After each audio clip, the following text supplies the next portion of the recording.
arrested 13 years later for murder. And the first thing that comes up is we always heard this: there's no statute of limitations on murder.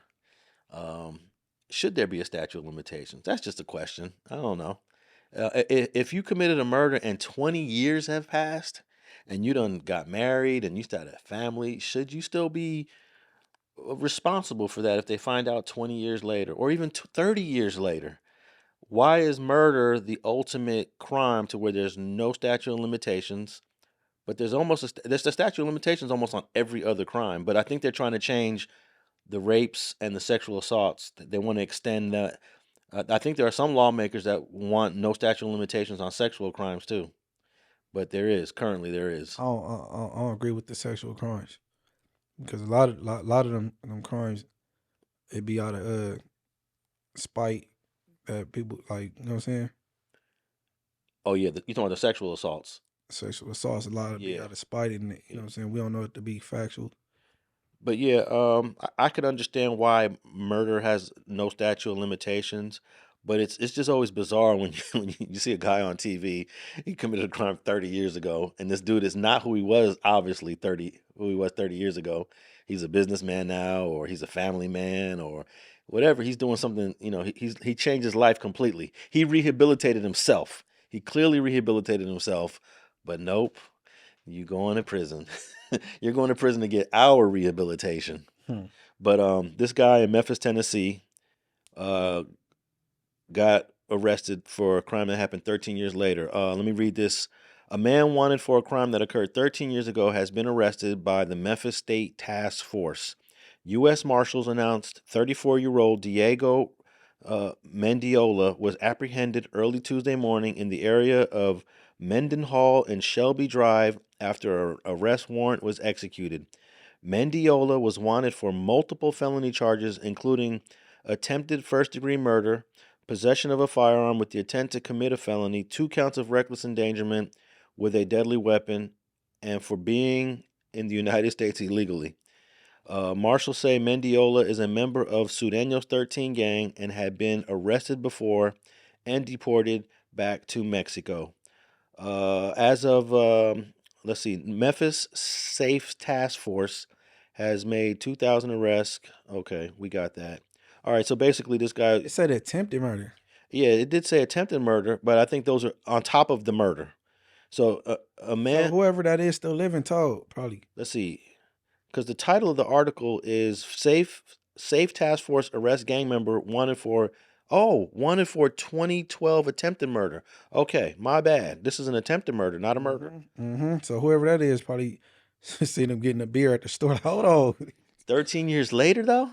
Okay, so I don't know what to... So that's not a DNA case.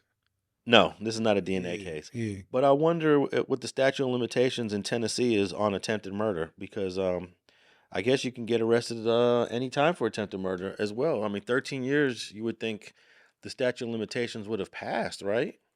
For attempted murder? I don't know. Let me see. Statute of limitations in Tennessee for attempted murder. Do we got a statute out here for attempt? Okay, check this out. There is no statute of limitations for attempted murder in Tennessee. As a result, the state can prosecute this crime at any time after it was committed. Now, you want to know if California has a statute of limitations for attempted murder? Let me just pop in California and see what they say about So I think I know. I'm just trying to make sure. In California, there is no statute of limitations for the crime of attempted murder. That's what I thought. Okay. But you don't you rarely hear about, 20 years later he got charged for attempted murder, It's usually... they let an attempt fly. Yeah, they're more concerned about the actual murders. So, dang, this guy's 13 years later. Yeah, somebody maybe peeped him out on at the club or social media. Yeah, social media. Smiling ear to ear. Yeah, but it reminded me when I pulled this case up, Munchie, of a L.A. case of a guy that committed a murder in 1987 and didn't get arrested for it until 2003 because of DNA. And what makes this case so interesting, you may have heard about it, is the guy was a Rollin 60s Crip back in 1987. His name was Pierre Romain, and he was well known. He had a brother named Andre Romain. The Romains were known in the 80s. and he carjacked a person in 1987, and during the course of the carjacking, there was a shooting. I'm not sure if he shot the victim. I mean, well, he definitely shot the victim, but I believe the victim may have shot back. But whatever the case was, his blood was on the scene at the where he killed the dude. Pierre Romain's blood. So I think he may have gotten shot or something happened to where he bled. So the police just saved the blood evidence in 1987, didn't know what to do with it. And then, 15, how many years later, from 87 to 2003, that's 16 years later, they get a hit. This belongs to a Rollin 60 Crip named Pierre Romain. But then they realized, wait, Pierre Romain, this dude is a police officer. He works for the Department of Defense. He's a police sergeant at the Los Angeles Air Force Base in El Segundo. And they looked him up. He was applying to become a cop in San Francisco. Like, this dude he's a police officer now. Yeah, I think I heard this before, but I thought he was doing his thug thing and then became a police officer and then he got booted off the force for something. A one-time Southern California police officer has been sentenced now for the decades-old murder of a man in Hollywood. The convicted killer was a gang member at one time and still denies he did it. NBC4 investigative reporter Eric Leonard now in the newsroom with more. Eric? Well, Chuck, the mother of this murdered victim says the sentencing today has finally delivered justice for her son, who was killed during an attempted carjacking on Highland Boulevard in Hollywood in June 1987. And even after this jury's verdict, the one-time police officer has tried again to convince the court that someone else did it. Finally, after 32 years, I am getting my justice. The mother of Jade Clark has told the judge the man convicted was nothing more than a thief who stole her son's life and had no remorse. He was a predator. Citizens and the public needed to be protected from him. She's talking about Pierre Romain, a one-time Rollin 60s gang member who had a career as a police officer at an Air Force base. It's kind of surreal to be here. Now retired LAPD detective Rick Jackson worked the case for decades and says he helped two current LAPD detectives assemble DNA and wiretap evidence that convinced a jury. I was doing an interview this morning, and it's like half of my life almost. This case has been part of it. In court today, Romain's defense attorney unsuccessfully argued the trial was unfair and that Romain's brother, Andre, also a gang member, could have done it. DNA on a projectile that could have come from Andre if Andre was wearing Pierre's clothes. LA Superior Court Judge Larry Fidler denied a motion for a new trial and sentenced Romain to 27 years in prison. 25 years to life for first-degree murder, an additional 2 years for personal use of a firearm, which the jury found to be true pursuant to Penal Code Section 12022.5. So that's a total of 27 years to life.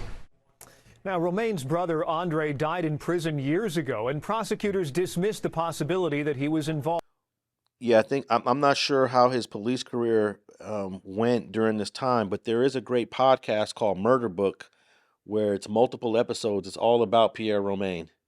But one of the interesting things about it is not only was his DNA a match, but when he was arrested and he went on trial, he blamed it on his brother. He said, "No, my brother Andre Romain did it," but it didn't work, and he was found guilty. And his brother is not living, right? Yeah, correct. His brother Andre Romain had died in prison years before, so I guess this goes back to a whole nother topic that we've talked about and it's come up many times. If you're gonna tell on the dead, right? Mm-hmm. Because there's no consequences. Not find nothing wrong. I don't find anything wrong with it. Yeah, so he did tell on his brother, who was deceased, and it didn't work. But part of what got him caught was he was applying in 2003. He applied to become a San Francisco police officer. San Francisco was doing a background check on him. They contacted LA and they told San Francisco, "Oh, hell no, don't hire this dude. He's under investigation." And that's what got the investigation like really going. And then he got that was 2023. I mean, that was 2003. 2003. And then, do you know what he got sentenced to? Yeah, he got 28 years. Oh, not life? I'm not sure if it was 28 to life or if he just got 28. We got to do an update on him. See if he in CDCR somewhere. Yeah, he's been down for a while. So he in jail banging Rollin 60s. I don't even know if he was. But what was interesting, while he was a cop, they wiretapped him when they were investigating him, and dude was on the phone talking like he was a Crip. He was on the phone talking like he was Rollin 60, you know. Yeah. So yeah, But he was a cop. Yeah, no, he in the pen banging. He in the pen banging. I'm trying to see if this sentence had an L on it. Ex-cop convicted of murder, was sentenced to 27 years to life. So 27 to life. He got sentenced in 2017. So it took a minute. Damn, hold on. Hold on. Why did he get sentenced in 2017 if he got cracked in? I think he had 2 trials. I think the first, let me see, there was some delays between 2003 and 17, but I believe he was in custody that whole time. He was, maybe he went to the pen and came back down, because that's a large gap. Yeah, and he testified in his own defense. He said that he wasn't there. That the wounds came from his brother. His brother was the one that did it. But then he was on a wiretap here. In 2004, they have him on a wiretap where he said he shot the dude. So they knew he was linked in 2003. I don't know what year he was arrested. Maybe. Okay, yeah, that matters, because you said in the county from 03 to 2017. That's unheard of. All right, let me pull up his arrest date. Let's see when he was arrested, and it'll give us an idea. But yeah, he was a straight living a double life. He was living a double life. Ex-federal officer. Okay, he was sentenced. Yeah, I don't know when he was arrested, but shortly after they started investigating him. But I thought it was just bizarre that this guy was living a life as a police officer. That this guy was he was living a life as a cop, and he hid his like past. Yeah. Okay, so I got an article here from 2017. It says reputed former gang member turned federal police officer was convicted for first-degree murder for a 1987 carjacking. This is a 2017 article. So he was convicted in 2017. And I do recall from the podcast that it took years to prosecute him. It took years. He was like taking advantage of delays and all kind of stuff. But I wonder, was he fighting this from the streets? No, he was in custody because they used a lot of his phone calls from jail while he was in custody against him. He know better though. Oh man, I don't know. Yeah, I mean, this is the thing. A lot of these guys be thinking they're talking in code. I don't even think you can get away with it no more. Maybe in the 60s and 70s, cops didn't understand the lingo so much. You can get away with some code talk. There is no getting away with code talk in modern day policing. It's not going to work.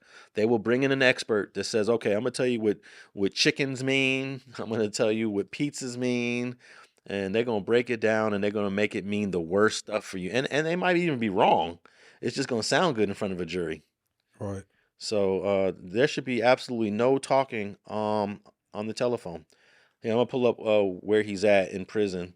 And I doubt he's on a general population, right? Would you be? I think he'd be on. I think he'd be GP. Well, he was living the life as a police officer, though. You know, a crooked one. Even the crooked cops. I think he'd be GP. Okay, let's see. Pierre Romain. There you go. He's 61 years old. He's in Chino, CIM, California Institution for Men. That's Chino. I think that's PC. Yeah, let me see here. Which yards do they have there?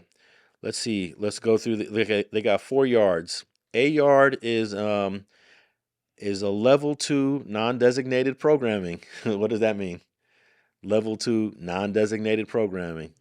AKA you not cool. Okay. Yard B is non-designated programming. Yard C is level 2 non-designated programming. I think that whole prison bad. Okay, here we go. The last yard, yard D, 2,000 general population inmates on a level 1 yard. So Don't know what yard Pierre Romain is on, but he's serving his 27-year life sentence there in Chino for a 1987 homicide that he got caught for, almost 20 years later. And the last thing I'll say is it was a carjacking. Murder carjacking. Man, in the 80s, man, in 1987, I was 16. Carjacking was the thing to do. You know how everybody talk about flocking now and all this? It was carjacking. And every day we would go out and get in our car and drive. That was all we thought about. We're going to get carjacked, because if you're at that red light and they pull up on you, there's almost no defending to someone that already got a planned carjacking against you. And that was the thing. I would say from like 86 to maybe early 90s, 91, 92, carjacking was the thing. And I will admit, every time I got in my car and drove down Western, Normandy, Crenshaw, La Brea, it was always in the back of my mind, am I going to get carjacked today? And I can actually say I have never gotten carjacked. The closest, this is crazy, I was on Crenshaw.